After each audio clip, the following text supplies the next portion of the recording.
और मंच पर मौजूद इंडिया गठबंधन के तमाम नेतागण, स्थानीय जनप्रतिनिधि और इस सभा में दूर दूर के इलाके से आए हुए तमाम साथियों को मैं अपनी तरफ से क्रांतिकारी लाल सलाम पेश करता हूं।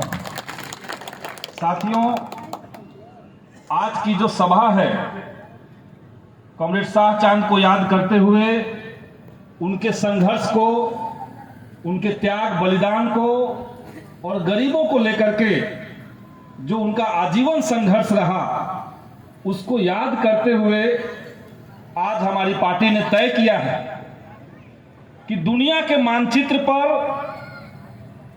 तमाम साम्राज्यवादियों की तरफ से एक छोटे से इलाके गाजा पट्टी, उसके ऊपर जो अमानवीय युद्ध थोप दिया गया है, उसके खिलाफ बिहार के अरवल के इस इलाके में हम लोग न केवल सभा करेंगे बल्कि सड़कों पर उतर करके इजराइल को युद्ध रोकने के लिए, भारत सरकार को, नरेंद्र मोदी को अपनी बेशर्मी त्यागने के लिए और फिलिस्तीन को मुकम्मल आजादी दिलाने के लिए हम लोग आवाज बुलंद करेंगे। और ये हमारे लिए फख्र की बात है।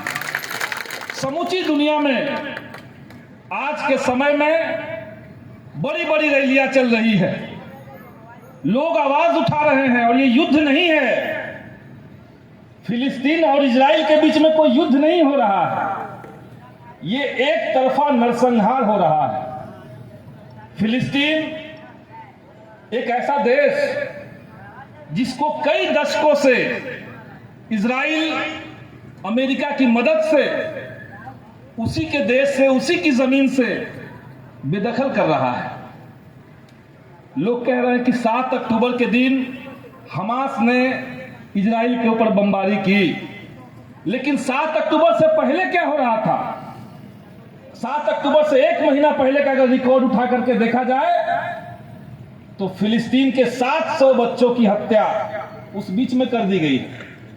तो फिलिस्तीन एक ऐसा देश है जो न जाने कितने वर्षों से अपनी ही जमीन से बेदखल होकर के बैठा है, और आज हम देख रहे हैं कि 7 अक्टूबर का बहाना बना करके जिस तरीके से नेतन्याहू ने गाजा को पूरी तरीके से बर्बाद कर देने के लिए वहां के अस्पतालों पर, वहां के घरों पर, यहां तक कि जो कैंप बने हुए हैं, आपके घर जब गिरा दिए गए और आपको जब कैंप में रखा गया तो उस कैंप के ऊपर भी लगातार बम बरसाए जा रहे हैं। स्कूलों के ऊपर, अस्पतालों के ऊपर, महिलाओं के ऊपर, बच्चों के ऊपर इतनी बड़ी संख्या में नरसंहार चल रहा है। और शर्म आनी चाहिए नरेंद्र मोदी को, जिसने हिंदुस्तान के पुराने उसूल को दरकिनार करते हुए इजराइल के समर्थन में जो खड़ा हो गए। अब नरेंद्र मोदी तमाम देशवासियों को शर्म की स्थिति में पहुंचा दिए हैं।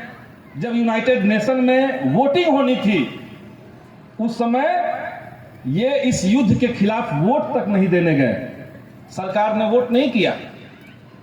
और इसके पीछे सीधा मकसद है कि नरेंद्र मोदी सरकार का जो चरित्र है, जैसा चरित्र इनका है, उसी तरीके के लोगों से इनकी दोस्ती भी बनी हुई।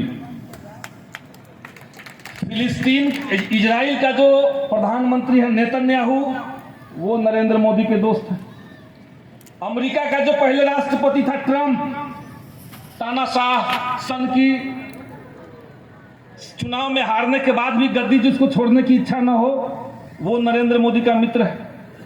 ब्राजील का जो राष्ट्रपति था बोल्सोनारो, जिसको चुनाव में हरा देने के बाद भी वो लगातार अड़ा रहा कि नहीं, हम सत्ता में बने रहेंगे। देश में अमेजन का जो जंगल था उसको आग लगवा दिया और कॉरपोरेट को बेच दिया।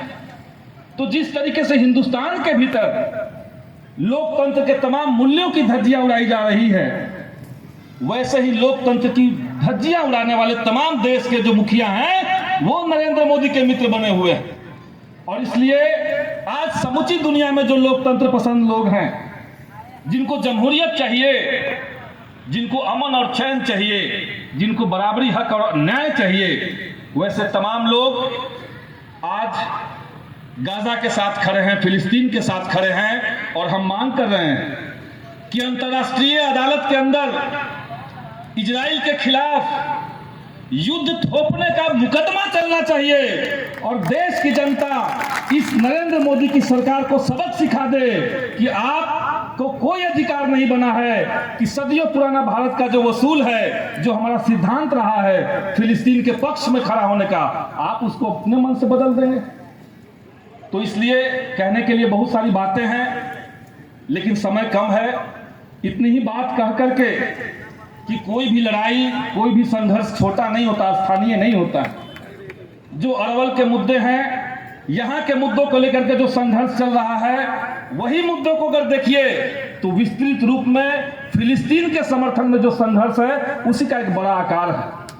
और इसलिए तमाम मजदूर, किसान, आम जनता फिलिस्तीन के पक्ष में खड़ा हो, अमेरिका और इजराइल की जो दादागिरी है उसके खिलाफ आवाज बुलंद करे।